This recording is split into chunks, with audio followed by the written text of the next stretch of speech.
আল্লাহ পাক বলছেন ওয়ামা খালাকতুল জিন্না ওয়াল ইনসা ইল্লা লিয়াবুদুন বা'দা আউযু বিল্লাহি মিনাশ শাইতানির রাজিম ওয়ামা খালাকতুল জিন্না ওয়াল ইনসা ইল্লা লিয়াবুদুন।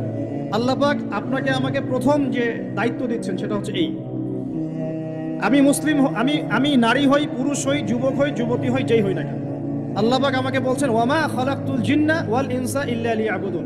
দেখো, আমি জিন আর মানব জাতিকে শুধুমাত্র আমার ইবাদত করার জন্যই দুনিয়ায় পাঠিয়েছি, আর কোনো কারণ নাই। এই যে আল্লাহ পাক আমাদেরকে 60 বছর 70 বছর হায়াত দিয়েছেন, একটা কারণ, অনলি একটা, ইল্লা লিয়াবুদুন, যাতে আমরা আল্লাহর ইবাদত করতে পারি। আবার বোঝেন, আল্লাহ পাক আমাদেরকে দুনিয়াতে শুধু তার ইবাদত করতেই পাঠিয়েছে। আল্লাহ পাক এখানে একটা পরীক্ষায় ফেল করেছি হতাশ হয়ে আত্মহত্যা করতে পারেন নাই।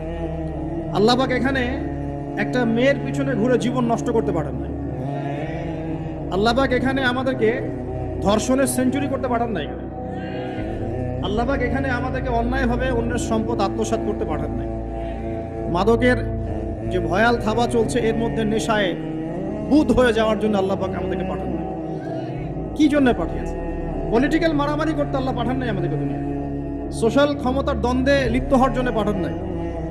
মিলস, ইন্ডাস্ট্রিজ এন্ড ফ্যাক্টরিজের নেশায় বুধ হয়ে পরকাল ভুলে যাওয়ার জন্য আল্লাহ এখানে পাঠান নাই। আল্লাহ পাক একটা রিজনে পাঠিয়েছেন, অনলি একটা। এবং এই দায়িত্বটা আল্লাহ পাক কিন্তু কড়াই গন্ডায় উসুল করে নেবেন আমাদের কাছে। ভাববেন না আল্লাহ পাক এই পুরো মহাবিশ্ব খেলার ছলে সৃষ্টি করেছেন, এমন নয়। আল্লাহ পাক বলছেন আমি এই মহাবিশ্বকে খেলার ছলে সৃষ্টি করি নাই। ওয়ামা খালাকতুল জিন্না ওয়াল ইনসা, বলেন, ইল্লা লিয়াবুদুন, আমি শুধুমাত্র এবং শুধুমাত্র আমার ইবাদত করার জন্য মানুষ আর জিনদেরকে সৃষ্টি করেছি। জিনকে আমরা দেখি না, আমাদের সাথে জিনরা আছেন। জিনের মধ্যে ভালো খারাপ আছে, ঠিক যেমন মানুষের মধ্যে ভালো খারাপ আছে। আর প্রত্যেকটা মানুষের সাথে একটা করে শয়তান জিন থাকে, যে মানুষকে খারাপ কাজে প্রলুব্ধ করে, যে নিজে খারাপ কাজ জোর করে করায় না, সে শুধু প্রলুব্ধ করে। সে বলে মাদকের মধ্যে শান্তি, ওয়াসওয়াসা দেয়, কাজটা বাস্তবায়ন করেন আপনি।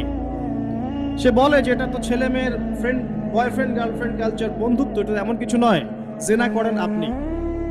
সে বোঝায় যে টাকা পয়সা আর্ন করতে হবে, বউ বাচ্চাকে সিকিউর করতে হবে, সুদটা খান আপনি। সে বুঝায় যে তুই তো একসময় চলে যাবি, সন্তানদের জন্য কি রেখে গেলি, তখন ঘুষটা খান আপনি। সে বুঝায় যে অন্যের সম্পদ যদি আত্মসাৎও করি, শেষ বয়সে কাবা ঘরে গিয়ে হজ করে নিব, ব্যাস, দ্যাটস অল, আমার পুরো আমল নামা চকচকা হয়ে যাবে। এভাবে শয়তান ওয়াসওয়াসা দেয়, কিন্তু কাজটা করি আমরা।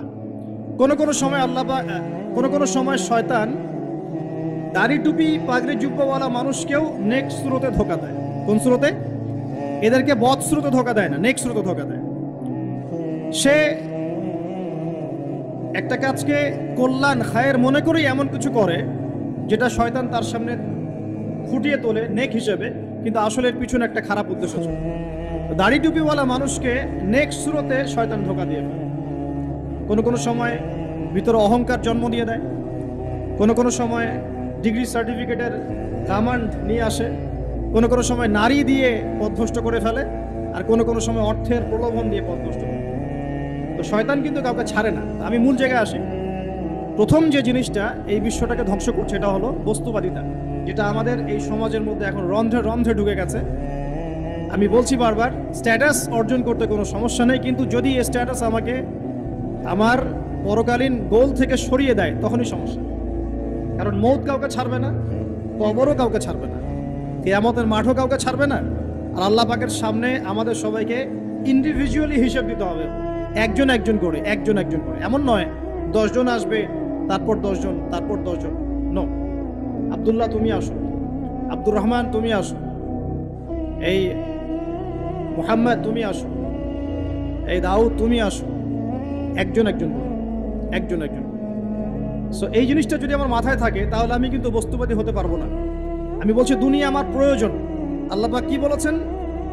এই দুনিয়া হচ্ছে সিজনুল লিল মুমিন, নবীজি বলছেন, আর দুনিয়া সিজনুল লিল মুমিন, দুনিয়া মুমিনদের জন্য কারাগার মানে যেখানে আমি স্বতন্ত্র স্বাধীন নই। এখানে প্রশাসন অনেক ভাই বোন আছেন, তারা জানেন কারাগার কি জিনিস, আর যারা 2-1 বার যাওয়া আসা করেছে ওরা জানে কি জিনিস। এখানে আপনার কোনো ব্যক্তি স্বাধীনতা নাই। আপনি আপনার ইস্তেঞ্জা করবেন, শিশি যেতে পারবেন না, আপনি পারমিশন নিতে হবে, তারা নিয়ে যাবে, তারপরে যেতে পারবেন, তাও হ্যান্ডকাপ পরিয়ে। দুনিয়া সিজনুল লিল মুমিন, দুনিয়া মুমিনদের কারাগার। এখানে আপনি খেতে পারবেন না, খাবার আসবে তারপর খাবেন। ঘুমাতে পারবেন না, যখন ঘুমানোর আদেশ দিবে তখন ঘুমাতে পারবেন। তাও কতক্ষণ ঘুমাবেন তাও ফিক্স করা। মানে কারাগার মানে কি? যেখানে আপনার ব্যক্তির স্বাধীনতা চলে না, যেখানে আমি চলবো একটা সিস্টেমের আওতায়। এখন নবীজি বলছেন দুনিয়াটাই হচ্ছে কারাগার। আর এই দুনিয়ায় কেমন করে আমি প্রবৃত্তির দাসত্ব করতে পারি? কেমন করে আমি আল্লাহকে ভুলে নামাজ বাদ দিতে পারি? কেমন করে জাকাত সেই কবে ফরজ হয়েছে, মিল ইন্ডাস্ট্রিজ ফ্যাক্টরিজ করেছি, জাকাত দেই না। রমজান মাস যায় আসে যায় আসে যায় আসে, রোজাও রাখি না, তারাবি পড়তে পারি না। কোরআন আমার সামনে মানুষ তেলাওয়াত করে, কোরআন আমার ঘরে পড়ে আছে, শেলফের উপরে ধুলাও আছে, শেলফের উপরে কোরআন ধুলাওয়ালা, ধুলো মাখা। কোরআন পড়ার তৌফিক হয় না, নবীর হাদিসগুলো চর্চা করার তৌফিক হচ্ছে না, ইসলামিক বইপত্র পড়তে পারি না। এই কারাগারের জীবনে বসি আমি একটা মেয়ের পিছনে দৌড়াচ্ছি, মাদক খাচ্ছি, জেনা করছি, কোনো সময় ধর্ষণ করছি, কোনো সময় সুদ খাচ্ছি, ঘুষ খাচ্ছি, দুর্নীতি করছি। এই কারাগারের জীবনে বসি, যেখানে আমার কোনো ব্যক্তি স্বাধীনতা নাই। তাহলে কারাগারের জীবনের মেয়াদ যখন শেষ হবে, যখন তাকে এখান থেকে বের করে নিয়ে আসা হবে, অর্থাৎ মৃত্যু, তখন তার সাথে কিরকম রিমান্ডে আচরণ করা হবে এটা ভালো করে বুঝে নেন। নবীজি বলছেন আদ-দুনিয়া সিজনুল লিল মুমিন ওয়াল জান্নাতু লিল কাফির। কাফেরদের জন্য, মুশরিকদের জন্য এই দুনিয়াটা হচ্ছে জান্নাত। জান্নাত মানে কি? যা ইচ্ছা তাই করতে পারবেন। জান্নাত মানে কি? আপনি চাচ্ছেন আল্লাহ আমি এখন একটা খামর চাই, শরাব আপনার সামনে হাজির, চিন্তা করার সাথে সাথে। জান্নাত মানে কি? আল্লাহ আমি আপনাকে দেখতে চাই, আল্লাহকে আপনি দেখতে পারবেন। জান্নাত মানে কি? আপনি মধুর নহর, দুধের নহর, পানির নহর, শরাবের নহর, হুরে নিঈন চতুর্দিকে ঘোরাফেরা করছে। একজন নিম্নমানের জান্নাতি, মানে সবচেয়ে শেষের দিকে যারা জান্নাতে যাবে, তাদের সাথেই দুজন করে হুরে নিঈন, আহাল পরিবার তো আছেই, গেলমান পানপাত্র নিয়ে চারপাশে ঘোরাফেরা করে। জান্নাত মানে কি? যেখানে যা ইচ্ছা তাই করা যাবে, বলার কেউ নাই, বাধা দেওয়ার কেউ নাই, সেখানে কোনো মৃত্যু নাই, সেখানে কোনো অহেতুক কথাবার্তাও নাই, কোনো গাল গল্প নাই, কোনো মিথ্যা নাই, কষ্টের ক্লেশ মাত্র নাই। থুতু ফেলতে হবে না। জান্নাত মানে থুতু ফেলতে হবে না। জান্নাত মানে হাঁচি হবে না, নাক ঝাড়তে হবে না। জান্নাত মানে ইস্তেঞ্জা, পেশাব পায়খানা করার টেনশন নাই। মানুষ খাবার খাবে, একটা ঢেকুর তুলবে, ব্যাস খাবার হজম হয়ে গেছে। আর জান্নাতের সবচেয়ে বড় বিষয়টা কি? আল্লাহ পাককে আমরা এই চোখ দিয়ে দেখতে পারবো। তার সমকক্ষ একটা বিষয় হচ্ছে আল্লাহ পাক বলে দিবেন যে আমি তোমাদের সবার উপর সন্তুষ্ট হয়ে গেলাম, যাও কোনোদিন অসন্তুষ্ট হবে। ব্যাস, দ্যাটস অল। এখন আপনি যত কিছুই করেন এই বস্তুবাদী জীবনে, মনে একটা ভয় থেকে যাবে। আপনি বিশ্ব নেতা হয়েছেন, বড় শিল্পপতি হয়েছেন, পলিটিশিয়ান হয়েছেন, ইকোনমিস্ট হয়েছেন, মনে একটা ভয় থেকে যাবে যে মরতে আমাকে হবেই, আল্লাহ আমাকে ধরবেই, হিসেব আমাকে দেওয়া লাগবেই, কবরে আমাকে একাই যাওয়া লাগবেই, আমাকে কিয়ামতের মাঠে দাঁড়াতে হবে আল্লাহর সামনে। মনে একটা ভয় কাজ করে, যদিও বাইরে মানুষ দেখায় যে কোনো ভয় নাই। মানুষ বাইরে অভিনয় করে, মানুষ সমাজের মানুষের সাথে বাইরে একটা অভিনয় করে। কোনো ক্ষেত্রে আমরা নিজেরাই নিজেদের সাথে অভিনয় করি। কথা সাহিত্যিক হুমায়ুন আহমেদের নাম শুনেছেন? ইন্তেকাল করেছেন। একটা সময় ছিল আমরা স্কুলে পড়তাম, কলেজে পড়তাম, মাঝে মাঝে টুকটাক এ ধরনের কিতাব বইপত্র পড়া হয়েছে। হিমু, মিসির আলী এইসব পড়া হয়েছে। শরৎচন্দ্র, বঙ্কিমচন্দ্র, রবীন্দ্রনাথ, নজরুলের কবিতাগুলো, ইভেন শেক্সপিয়ার, অ্যাডাম স্মিথ সহ, যিনি অর্থনীতির জনক।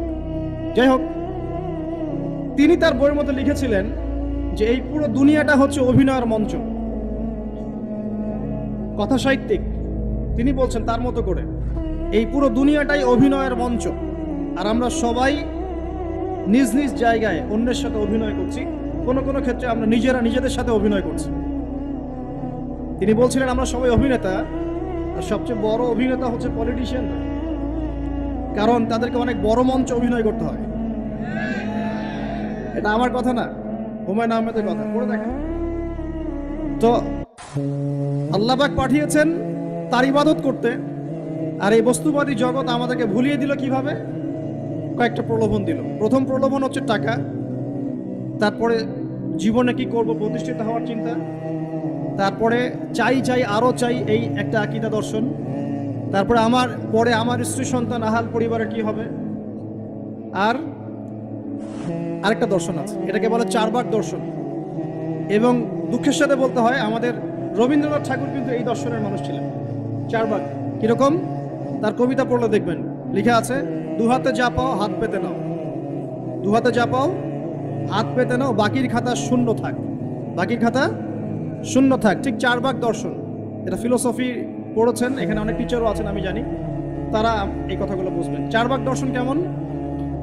ঋণ করে ঘি খাও, ঋণ করে ঘি খাও, যতদিন বাঁচবে সুখে বাঁচবে, এটা হলো চারবাক দর্শন। তো দু হাতে যা পাও হাত পেতে নাও, বাকির খাতা শূন্য থাক, মিল আছে না? ঋণ করে হলেও ঘি খান, যেভাবে হোক ঘি খান, মানে ঋণ করে হলেও ঘি খান, যতদিন বাঁচবেন সুখে বাঁচবেন। তাহলে এই দর্শনগুলো বস্তুবাদী না? বুঝতে পারছেন কিনা? ম্যাটেরিয়ালিজম, বস্তুবাদিতা, মানে আপনি চোখের সামনে যা দেখছেন এই দুনিয়া, যেভাবে হোক অর্জন করে নেন, বাকির খাতা শূন্য থাক। ইসলামিক কনসেপ্ট এর টোটাল ডিফারেন্ট কনসেপ্ট। ইসলামের ঈমান, আকীদা, ইসলাম, পরকাল, মুহাম্মদ সাল্লাল্লাহু আলাইহি ওয়াসাল্লামের আদর্শ সম্পূর্ণ ডিফারেন্ট। আমরা বলি কি, এই দুনিয়াতে আমরা মুসাফির, দুনিয়াতে আমরা কি মুসাফির, কে কতদিন থাকবো কোনো ঠিক নাই। নবীজি বলছেন, হে আব্দুল্লাহ বিন ওমর, তুমি দুনিয়াতে মুসাফিরের মতো থাকো, সকালবেলা উঠলে সন্ধ্যার অপেক্ষা করো না, সন্ধ্যাবেলা হলে সকালের অপেক্ষা করো। দর্শনের মধ্যে কত পার্থক্য না, আকাশ পাতাল পার্থক্য না? এখন যদি এই বস্তুবাদী দর্শন দিয়ে আপনি চলাফেরা করেন, তাহলে তো আপনার লাইফের অ্যাম্বিশন হবে একটা ফ্ল্যাট, আর ওটা এনি হাও আপনাকে অ্যাচিভ করতে হবে, legal way or illegal way, আপনাকে অ্যাচিভ করতেই হবে, অ্যাচিভ করতেই হবে, যেহেতু আপনার মোটিভটা হচ্ছে ম্যাটেরিয়ালিজম, বস্তুবাদিতা। আর নবী সাল্লাল্লাহু আলাইহি ওয়াসাল্লাম কি বলছেন? সকালে ঘুম থেকে উঠলে সন্ধ্যার অপেক্ষা করো না, সন্ধ্যাবেলায় থাকলে সকালের অপেক্ষা করো না। তুমি দুনিয়াতে মুসাফিরের মতো থাকো, তোমার যতটুকুতে দুনিয়া চলে যায় এতটুকুতে সন্তুষ্ট থাকো। নবীজি আরো বলছেন, তুমি কখনো উপরের দিকে চোখ দিয়ে হেঁটো না, রাস্তায় যখন হাঁটবে উপরের দিকে দেখো না, বরং তুমি দেখো যে তোমার নিচে কারা আছে। আবার বলছি, নবীজি বলছেন, তোমরা হাঁটবে যখন রাস্তায় চলাফেরা করবে, তোমাদের উপরের দিকে দেখবে না যে তোমাদের উপরে কারা আছে, অলওয়েজ দেখবা তোমাদের নিচে কারা আছে, তোমাদের চেয়ে খারাপ কারা আছে। এক ভাইকে আপনি দেখবেন আপনি সুস্থ, তার হাত নাই। আরেক ভাইকে দেখবেন আপনি সুস্থ, তার চোখ নাই। এক ভাইয়ের পা প্যারালাইজড হয়ে গেছে, এক ভাইয়ের বডি প্যারালাইজড, একজন হার্টের রোগী, একজন ডায়াবেটিসের রোগী। আপনি সুস্থ আছেন, অথচ ওই ব্যক্তির অনেক টাকা পয়সা আছে, আপনার নাই। এখানে কে ধনী বলেন দেখি, আপনি না সে? আপনার সুস্থতা আছে। আরেক ভাইয়ের অনেক বড় বড় ফ্ল্যাটস, কিন্তু আপনার এতটুকু নাই, ছোট্ট একটা বাসা। আপনার কষ্ট লাগে, আমারও যদি এমন হতো। ওই বাসায় গিয়ে দেখলেন যে ইন্টারনালি সে ব্যক্তি সুখে নাই, তার পরিবারে অশান্তি, তার পরিবারে হৃদ্যতা, ভালোবাসার বন্ধন নাই। আপনার পরিবারে আছে। একটা রিক্সাওয়ালা সারাদিন রিক্সা চালিয়ে 4-5